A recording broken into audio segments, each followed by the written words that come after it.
اگر آپ کو ایمان اور یقین حاصل ہو تو پھر دعا کریں اللہ اس پر استقامت عطا فرمائے، پھر اس پہ ڈٹ جائے۔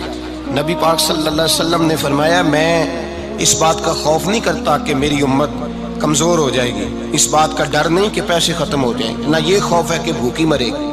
حضور کس بات کا خوف ہے؟ تو نبی پاک نے فرمایا خوف یہ ہے کہ ان کا یقین کمزور ہو جائے گا۔ یاد رکھیں اگر اعتبار نہ ہو تو گھر نہیں چلتا، تو اگر اللہ رسول پر یقین کامل نہ ہو تو پھر بندہ مسجد نہیں آ سکتا، پھر اس کا دین نہیں چلتا، پھر اس کے لیے مشکل ہے نماز، پھر اس کے لیے مشکل ہے راہ خدا میں خرچ کرنا۔ میرے نبی پاک نے فرمایا یوں نہ کہا کر کہ یا اللہ چاہے تو دے چاہے تو نہ دے، جب مالک سے مانگ تو کہا کر یا اللہ تجھی سے مانگنا ہے، میں لے کے اٹھوں گا، تو مجھے دے گا۔ فرمایا جتنا تیرا یقین کامل ہوگا اتنا ہی اللہ تجھے جھولی بھر کے عطا فرمائے گا۔ کمزور سا مسلمان، لڑکھڑاتا سا مسلمان دیکھتا ہوں کرتا ہوں، اور یہ بھی نہ دیکھا کریں بھائی ایمان یقین کو استقامت کے درجے پہ لیں، یہ نہ دیکھا کریں کہ وہ کیسے دے گا، وہ کسی وسیلے کا محتاج نہیں ہے، وسیلے کو پسند کرتا ہے، پر وسیلے کا محتاج وہ بغیر وسیلے کے بھی دے دیتا ہے۔ ہر آدمی ماں باپ کے ذریعے پیدا ہوتا ہے، اگر پیدا کرنا چاہے تو جناب عیسیٰ کو بغیر باپ کے پیدا کر دیتا ہے، اگر پیدا کرنا چاہے تو حضرت آدم کو بغیر ماں اور باپ کے پیدا کر دیتا ہے۔ جب یقین رکھیں، یقین قرآن مجید پڑھیے، حضرت موسیٰ علیہ السلام فرعون کے دربار میں کھڑے ہیں، چاروں جانب دشمن ہی دشمن ہے، جادوگر آ گئے، انہوں نے سانپ چھوڑے، حضرت موسیٰ کے ہاتھ میں ڈنڈا تھا۔ حضرت موسیٰ کہتے ہیں یا اللہ کیا کروں؟ تو اللہ تعالیٰ نے فرمایا اپنا عصا پھینک دو۔ کہنا چاہیے تھا نا کہ یا اللہ ایک ہی تو شے ہے، اتنے سانپ ہے، بچانے کے لیے ڈنڈا ہے وہ پھینک دوں؟ ڈنڈا پھینکا جاتا ہے، سانپ کو دیکھ کر کے قابو کیا جاتا ہے۔ یہ میرا اور آپ کا ذوق ہے نا، لیکن انبیاء کرام کا انداز ملاحظہ کیجئے میرے عزیزو۔ اللہ فرماتے ہیں ڈنڈا، اے موسیٰ ڈال دے اپنا عصا۔ پہلے نہیں فرمایا کہ سانپ بن جائے گا، فرمایا بس تو ڈال دے۔ میں اور آپ ہوتے ہیں تو سام سامنے ہے، ڈنڈا ہاتھ میں ہے، ہم کہیں گے عجیب بات ہے، یہی تو دفاع کی چیز ہے، اسی کو ڈال دوں تو بچوں گا کیسے؟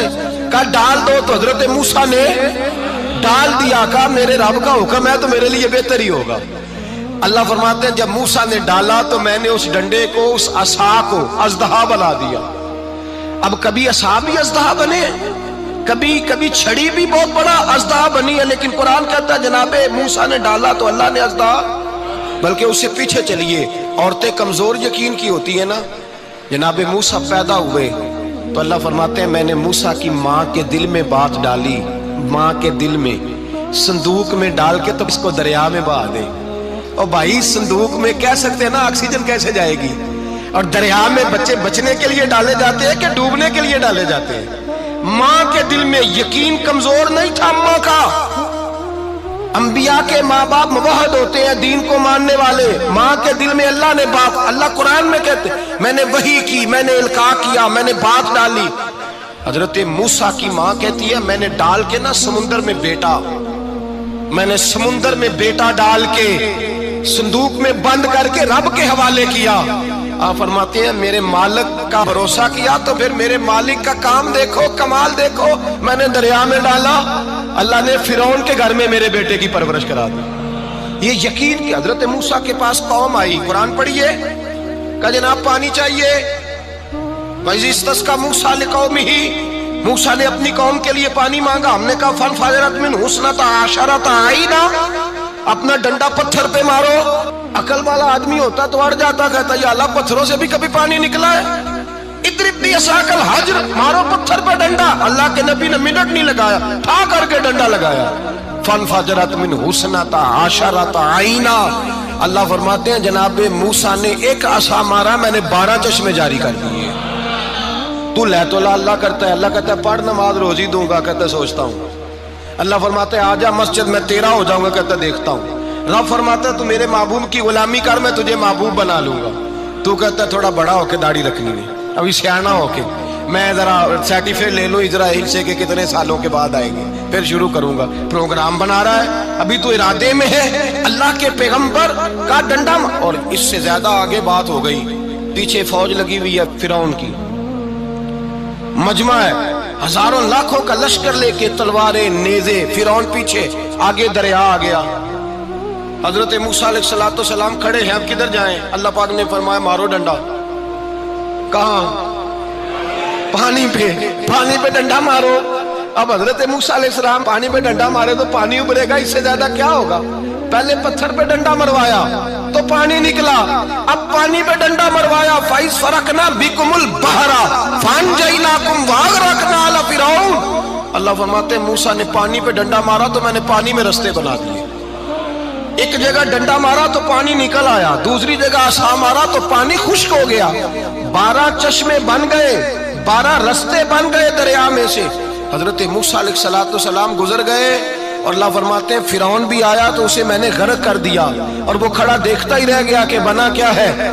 جب یقین کامل نصیب ہوتا ہے، اعتماد کی دولت اللہ دیتا ہے، جب انسان کو یہ انشراح صدر ہو جاتا ہے کہ میری نجات خدا کے حکم میں ہے اور رسول اللہ کے قدموں میں ہے، جب اسے یہ انشراح حاصل ہوتا ہے تو پھر نماز کا لطف آتا ہے۔ غور کیجئے کیا جملہ کہہ دیا میں نے، پھر اسے نماز کا پھر اسے نماز بوجھ نہیں بلکہ نماز نہ پڑھے تو اس پر بوجھ ہوتا ہے، پھر قرآن مجید اس کی روح کا ساتھی ہو جاتا ہے، پھر عبادات، تقوی، پرہیزگاری، پھر وہ ایک سنت کے چھوٹنے پر پریشان رہتا ہے جب یقین کی دولت نصیب ہوتی ہے۔ قرآن مجید فرقان حمید نے کہا ایمان لاؤ تو پھر ایمان پہ ڈٹ جاؤ، مسلمان بنو تو پھر اسلام پر۔ پھر یہ جو کمزوری ہے نا، یہ دیکھتے ہیں، کرتے ہیں، چلتے ہیں، ابھی کل ابھی پرسوں بہانے ہی لے، ابھی میں نماز شروع کرتا ہوں دیکھتا ہوں لا الہ الا اللہ محمد الرسول اللہ صلی اللہ علیہ، جب کسی نے کلمہ پڑھا تو اس پر پورا دین ضروری ہے، پورا۔ اب وہ یہ نہیں کہہ سکتا کہ تھوڑا تھوڑا کر کے آؤں گا۔ یقین کی دولت نعمت ہے۔ اللہ پاک قرآن مجید میں فرماتے ہیں ان الذین قالوا ربنا اللہ ثم استقاموا، جنہوں نے کہا کہ اللہ ہمارا رب ہے اور پھر وہ اس پر ڈٹ گئے، پھر اس پر وہ کہا تو ڈٹ گئے، کھڑے ہو گئے، نہیں اللہ ہی رب ہے، اللہ ہی دینے والا، اللہ ہی مالک، اللہ ہی ہمارا رازق ہے، رب ہی ہمارا سب کچھ۔ جب ڈٹ گئے تو فرمایا تتنزل علیہم الملائکہ، پھر میں ان کی مدد کے لیے آسمان سے فرشتوں کا نزول فرمایا کرتا ہوں۔ فرشتے کیا کہتے ہیں؟ اللہ تخافوا ولا تحزنوا، غم نہ کرنا، خوف نہ کھانا، وابشروا بالجنۃ التی کنتم توعدون، ہم تو تمہیں اللہ تبارک و تعالیٰ کی اس جنت کی خوشخبری دینے آئے ہیں جس کا رب نے تمہارے ساتھ وعدہ کیا ہوا ہے۔ پھر فرشتوں کا نزول ہوتا ہے، لیکن شرط کیا ہے کہ ایمان لائے، اور پھر ایمان پر پھر یہ نہ سوچے کہ وہ کس طرح دے گا، وہ کیسے عطا کرے گا، وہ میری مدد کس طرح کرے گا، نظام کیسے چلے، ڈٹ جائے، کہے میرے اللہ کا حکم ہے تو میں نے حلال ہی کھانا ہے، میرے رب کا حکم ہے تو میں نے تھوڑے پہ ہی گزارا کرنا ہے، میرے مالک کا حکم ہے تو میں نے اپنی جیب دیکھنی یا دوسرے کی نہیں دیکھنی، میرے رب کا حکم ہے تو میں نے اس کی اطاعت میں رہنا۔ جب ڈٹ جائے گا اللہ کے احکامات پر، جب ڈٹ جائے گا تو اللہ فرماتا ہے پھر میں تیری مدد کے لیے فرشتوں کا نزول کروں گا۔ نبی پاک صلی اللہ علیہ وسلم نے فرمایا 2 دولتیں اگر کسی کو اللہ دے دے تو سمجھے اللہ نے اسے دنیا کی سب سے زیادہ دولت عطا فرما دی۔ یا رسول اللہ وہ کون کون سی چیزیں ہیں؟ فرمایا ایک جس شخص کو اللہ نے معاف کرنے کی دولت عطا کر دی، جو معاف کرنے لگ گیا، جس کی طبیعت میں درگزر آ گیا، جو معاف کرنے لگا، غلطیاں معاف کرنے لگا، جس کو ایک دولت یہ مل گئی، اور دوسرا میرے مصطفیٰ نے فرمایا جسے اللہ نے یقین کی دولت عطا فرما دی۔ جس کو یہ 2 دولتیں مل جائیں، ایک درگزر کرنا، دوسرا رب رسول پہ یقین کامل رکھنا، اسے کائنات کی ہر شے مل گئی۔